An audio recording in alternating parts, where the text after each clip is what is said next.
Welcome to the Outdoor Biz Podcast, your home for inspiring conversations with outdoor insiders. Each week, author, speaker, adventurer, and outdoor industry veteran Rick Saez talks in-depth with iconic brand founders, sales and marketing pros, product designers, and industry rising stars. Listen in when Rick's guests offer actionable advice to land your ideal industry gig and grow your outdoor career. Catch us again when the conversation shifts to the hottest outdoor products, destinations, and the latest industry insights. And now, here's Rick. Welcome to episode 259 of the Outdoor Biz Podcast with trail angel, thru-hiker, and former PCTA board member Barney Scout Mann, brought to you this month by Audible. Welcome back, everyone. On this episode, Barney Scout Mann tells us about his thru-hiking adventures and his new book, Journeys North, a compelling tale of 6 hikers on the Pacific Crest Trail in 2007. Welcome to the show, Barney. It's great to be here. Yeah, good to have you on. How's it going tonight? It's going great, Rick. I'm looking forward to talking to you and your listeners. Yeah, I look forward to hearing your tales. It's as we were talking before the mic got going, it's one of my bucket list adventures to hike the PCT end to end. So I'm always envious of you guys that have done it. It sounds super fun. It's fun, it's hard, and more importantly, it is literally the journey of a lifetime. I'll bet. So let's start with how you got introduced to the outdoors. How'd that happen? Well, you would not have predicted it if you'd looked at little Barney back growing up in West Los Angeles, Culver City, and looked at his parents who were not campers. Yeah. My parents have slept in the outdoors, I think, camped out 5 times in their lifetimes. Wow. They are now both in their 90s. Oh, good for them. But what they did do is, starting at age 11, they took me to Boy Scout meetings. And I'm sure I'm not the only one that's where they got their introduction. I was lucky to have some wonderful men. I'll say their names again because I just love doing it. Mr. Massey, Mr. Quinn, and Mr. Metcalf. Oh, cool. And they not only introduced me in the outdoors, but one of my first backpack trips with the Troop 19 in Culver City. And at the age of 13, not even weighing 80 pounds and having more than 35 on my back, went on a 50-miler in Sierra Nevada. Wow, where'd you go? These days it's called Golden Trout Wilderness and Domeland. Yeah. So it's a southern, it's in your backyard. Yeah, Southern Sierras. Yeah, I've been there many times. Yeah. Beautiful spot. Great country. Yeah. And, this is I'm 69, folks. So this is the middle 60s, 1965. Wow. And what had I seen at the outdoors? I'd seen Daniel Boone and Davy Crockett on TV. Yeah. I'd worn, in the 50s, there was a coonskin cap craze, and I wore one of those suckers on my head. Wow. But in the Sierra Nevada, I'm out here in the real deal. Yeah. I could see a bear around the corner, beaver slapping their tails in waters, and the entire week, I was a city boy, entire week, we saw one other small party of 4 hikers. Wow. It was great to be out there. I fell in love with it. Yeah, I'll bet. Yeah. Well, back then, too, there was not that many people out there like today. I mean, We crossed New Army Pass, mm-hmm. Old Army Pass, which is near New Army Pass. Mm-hmm. There was one of those old metal register containers. And the people who had signed before us, 18 months before. 18 months before you? Yeah. Wow. A year and a half since yeah. someone else had stood in that same spot. That's cool. Way cool. Yeah, that's awesome. I fell in love with it. Yeah, well, as you know, you were here this summer, so it's a lot. There was a lot of people, and we got, I think, especially inundated this summer because of COVID, and everybody needed to get out. But there's a lot of people back there. It's good to see them back there using it. We just need to do a little better job of helping them use it without as much impact as going on. But we'll talk about that in a minute. But yeah. Okay. Yeah. So, what inspired you to study law? If in the Scouts you got that into the outdoors. Obviously, is law in your family, or how'd that come about? Oh, so great. We're going to put out there right at the beginning, hey, this guy's a lawyer. Okay, let's just get that out of the way. I don't think lawyers have the reputation they did 5 or 10 years ago. I know many great lawyers. So my sister's a lawyer. Okay. And my niece, her daughter's studying to become a lawyer. So is that like saying, well, many of my friends are lawyers? There's many fine people that are lawyers. There are, yeah. And we have 3 kids, and our son in his teen years seemed to just delight in collecting lawyer jokes. And I sit there and laugh every time he told them. Nice. Actually, I'll ask one more question you didn't ask, and then I'll go back to your original one. Because Scout 2.0, or myself 2.0, was a legal career, just over 25 years. Oh, wow. And if people would ask me, what kind of lawyer are you? I'd give a fairly unusual answer, especially for a litigator, which is what I was. But that is, I was a kind lawyer. And you don't usually see those two words side by side. Yeah, they sure don't admit to that anyway. No. And that was the challenge of my career. I'll bet.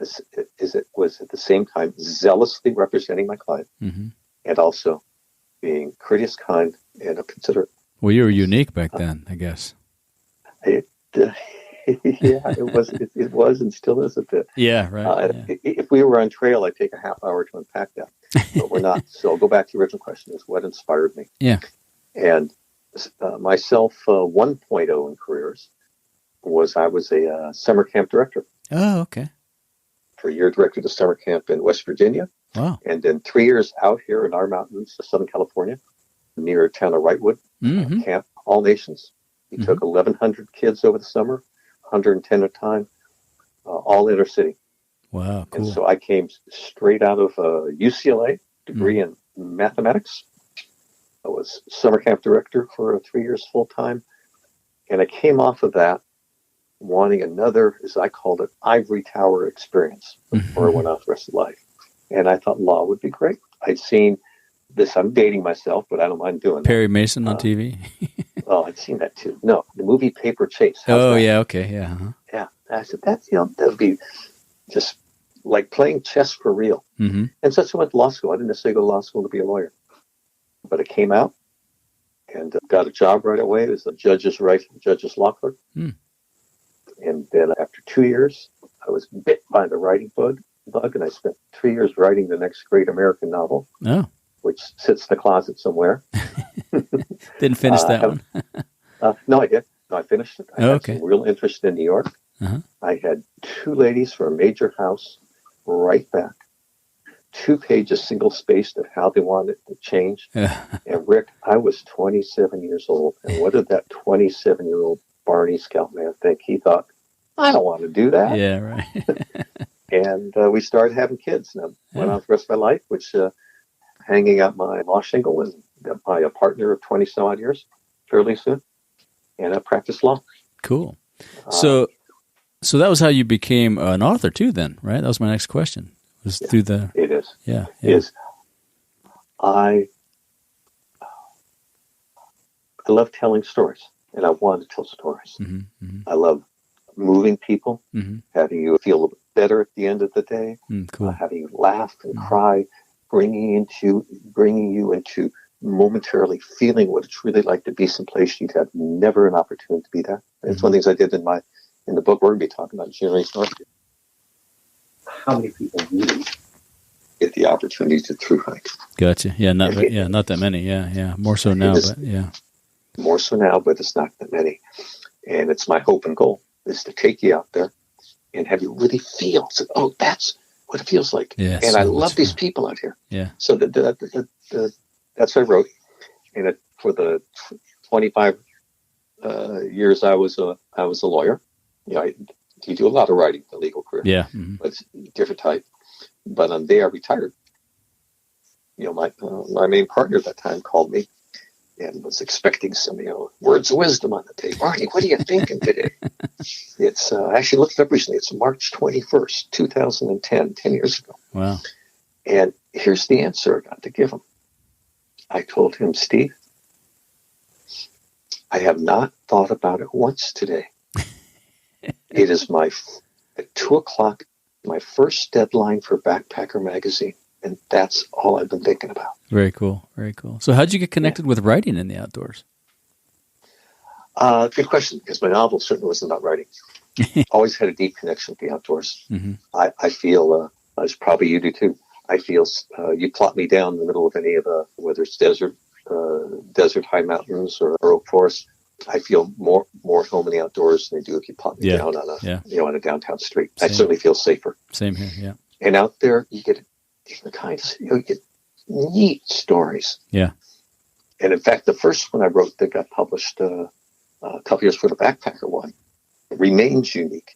It's the only April Fool's hiking story I've ever seen. Huh. And people bit on it. It was great. It lit up the internet. Oh, is this true? Is this really true? Tell us about it. Yeah, it was fun. Yeah, I also, in addition to these contemporary outdoor stories, I have a real strong interest in trail history. Mm-hmm. You know, you there in Bishop, you got I think there's a movie museum nearby. Yeah, and you got some real history in that neck of the woods in California. Yeah, I came along. Sorry, I was going to say I had an episode a while back.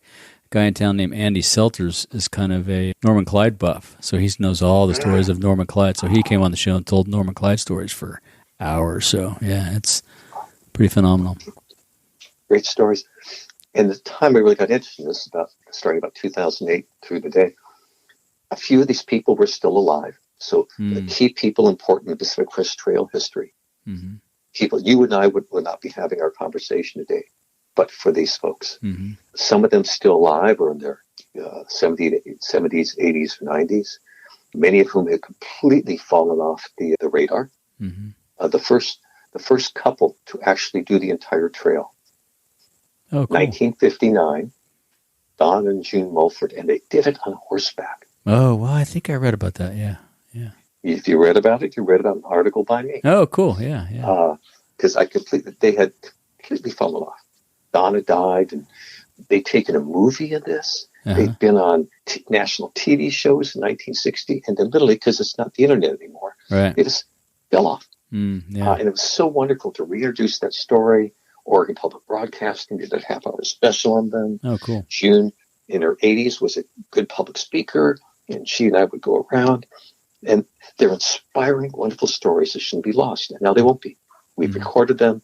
We've preserved her 16-millimeter film in a can. Oh, cool. Perfect, yeah.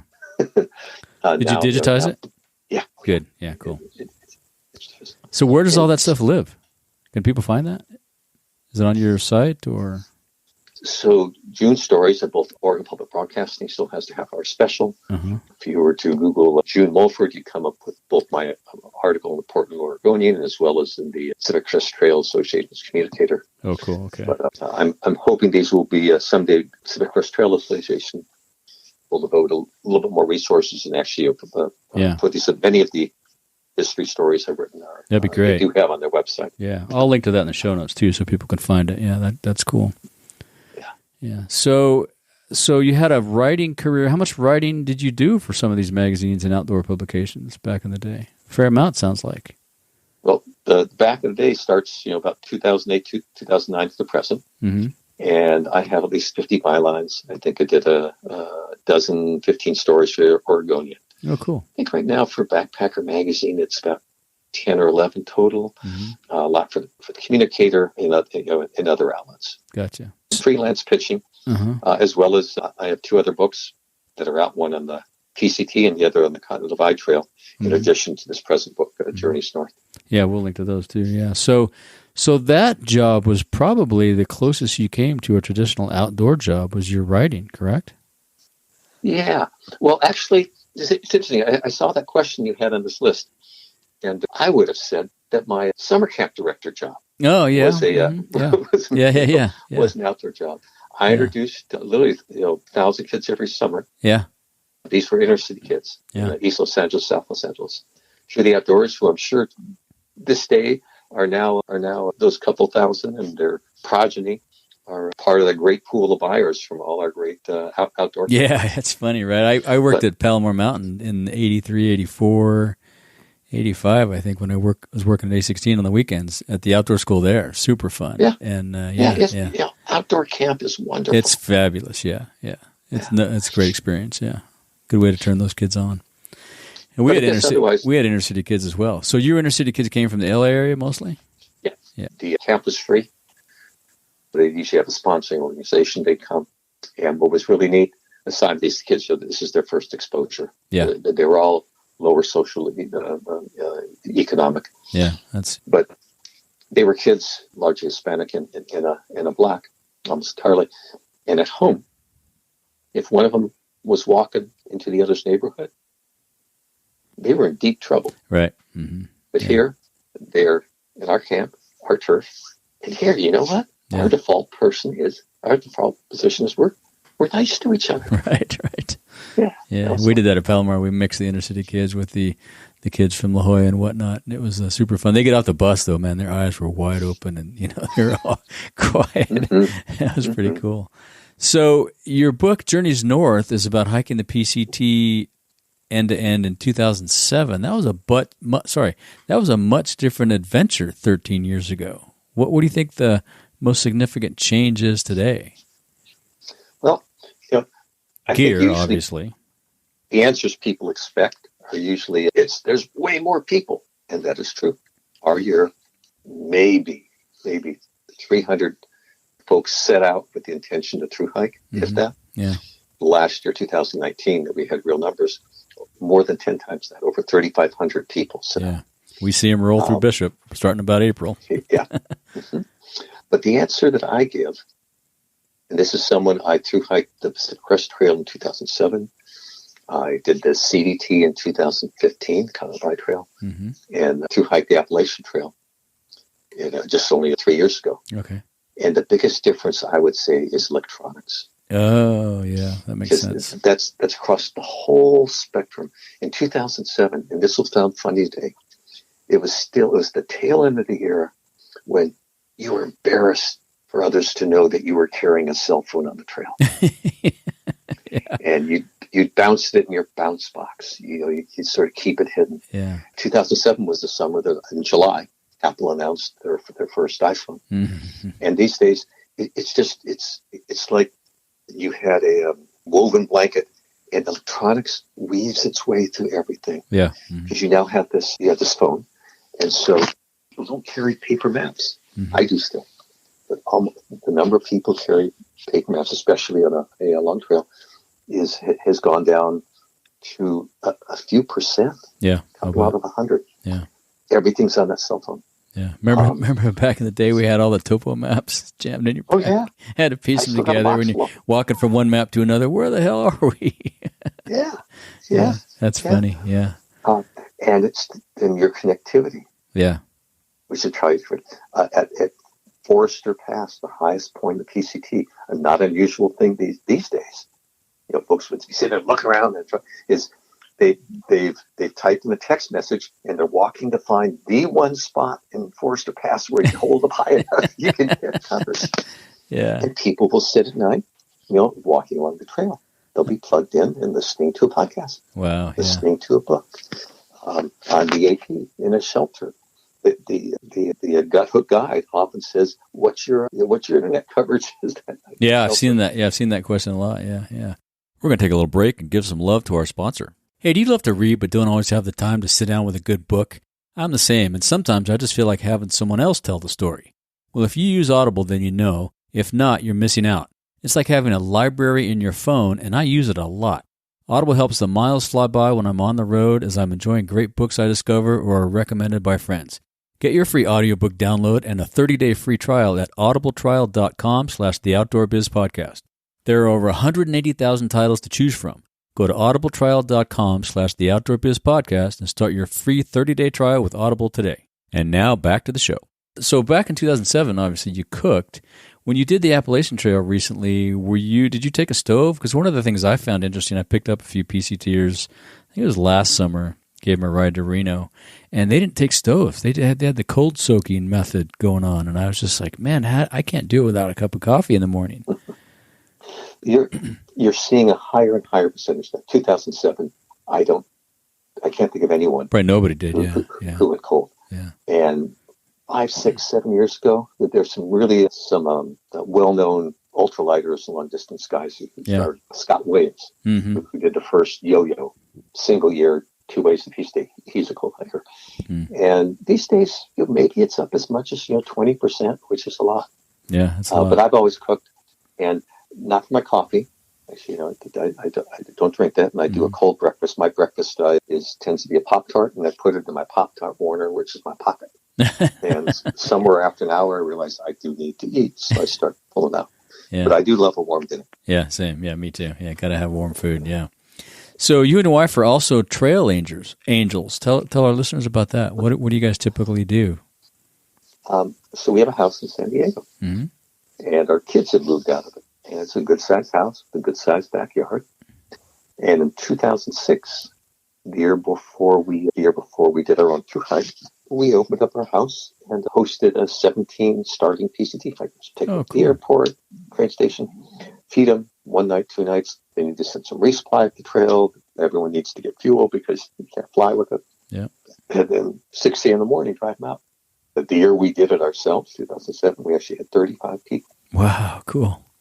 And the year we came back, the numbers, because word got out and such, and we were actually printed up in a few places, we had over 100. Wow.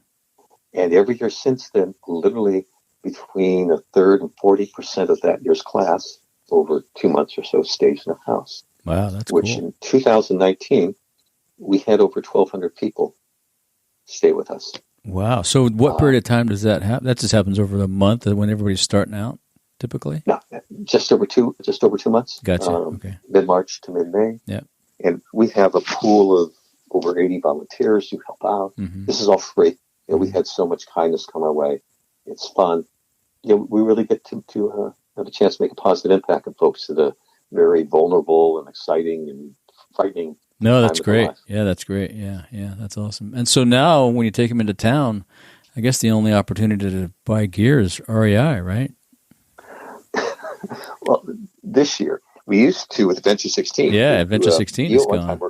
Yeah. We actually had a standing relationship with them. Yeah. They would send over a van every day, 8-passenger, pick up folks who still need a last-minute gear purchase, especially a lot of the internationals did so. Mm-hmm.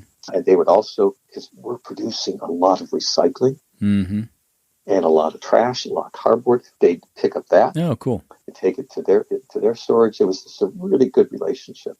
Right. They would specifically, we work with them, and they would specifically stock things for thru hikers. They had a couple freebies. They'd treat us all to a pizza dinner one night a year. Nice. Yeah, it was a great relationship. And we had set that up with the local REI in 2020 this year. Mm-hmm. But of course, COVID happened, and March 15, we had over 1,200 people signed up to stay with us. We had to tell them, just like everyone else, not this year. Yeah, we love you all, but not this year. Yeah, we still had a few coming through here. So you still get out a lot on the trail. What's your next adventure? Yeah, 2 answers. One, whatever she wants. Smart. We are 43 years married. Good for lucky you. Guy. Yeah.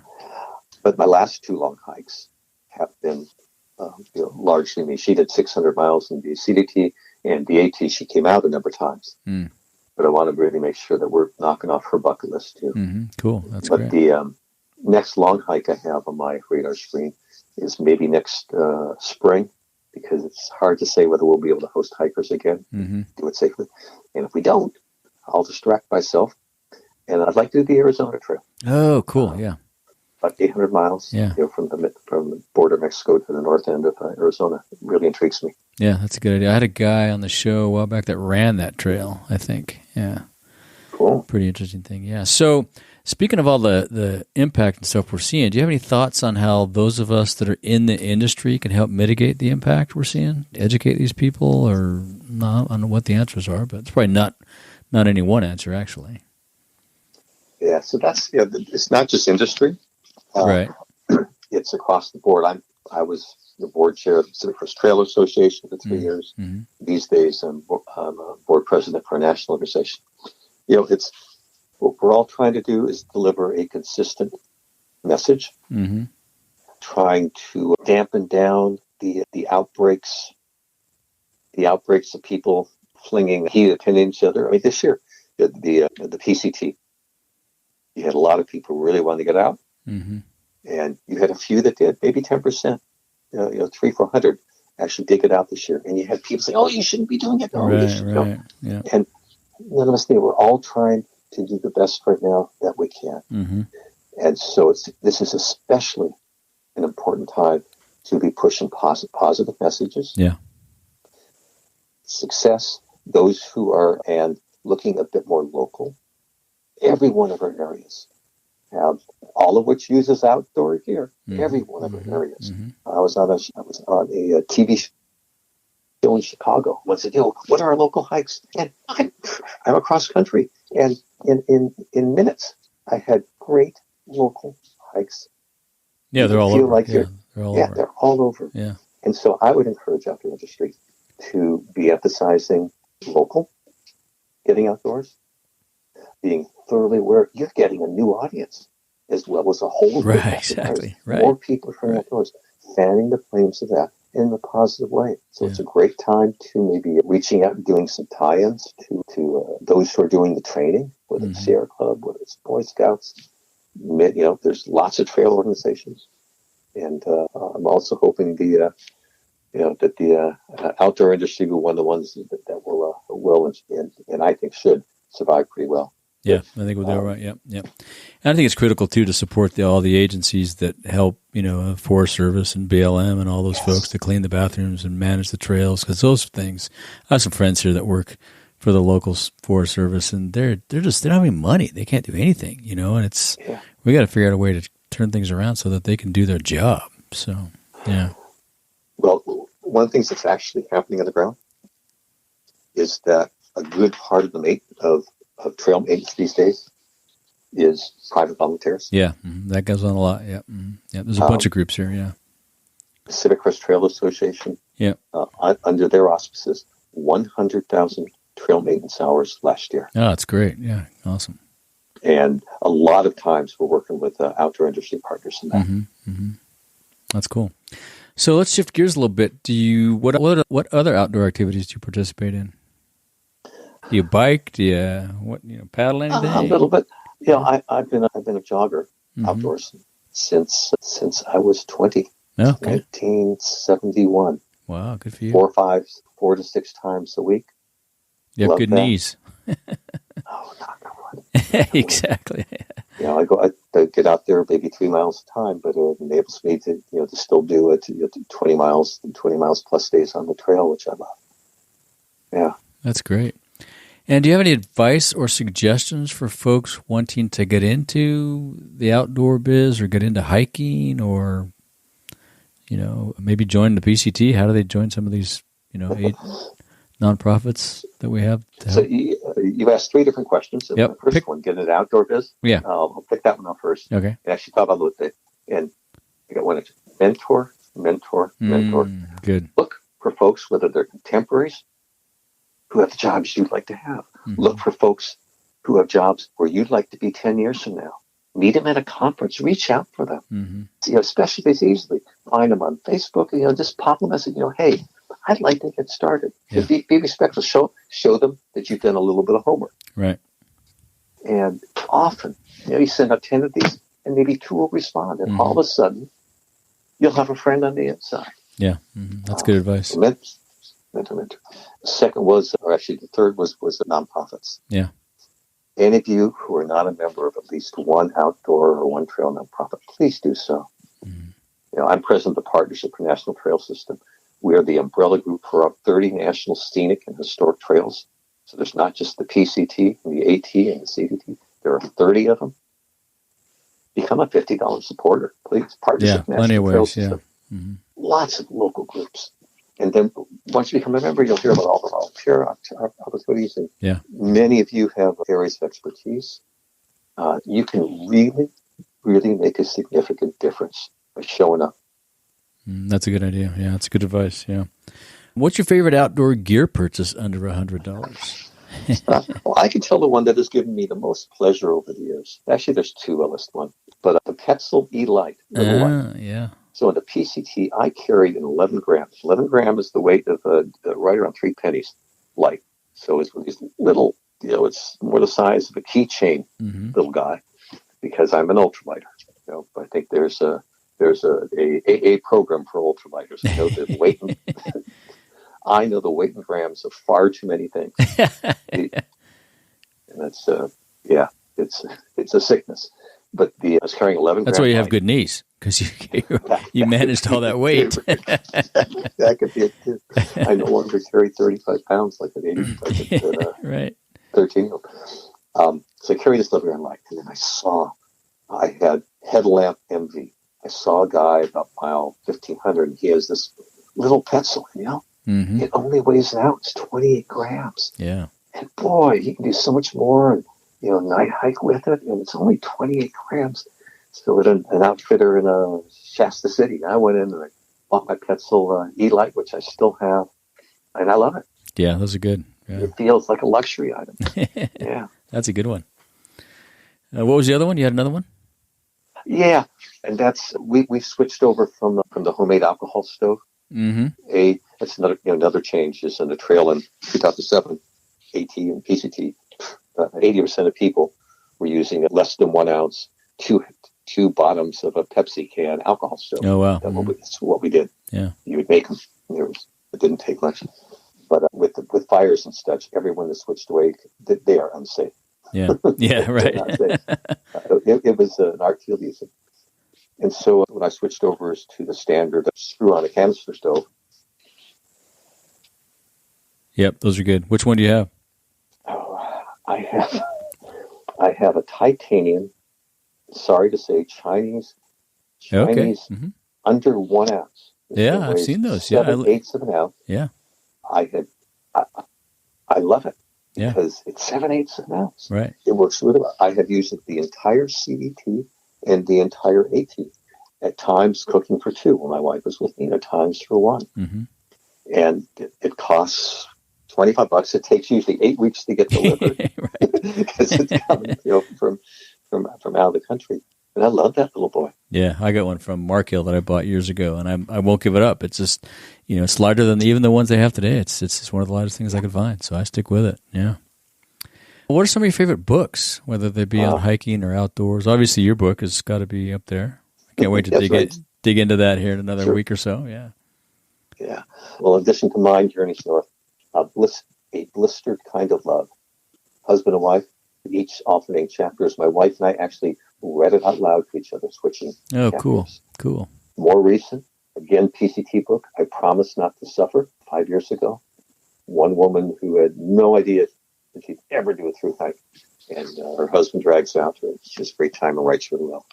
And the last one, The Outdoors. There's a lot of them, but this last one is a very recent, Thirst by Heather Anderson. That's Thirst.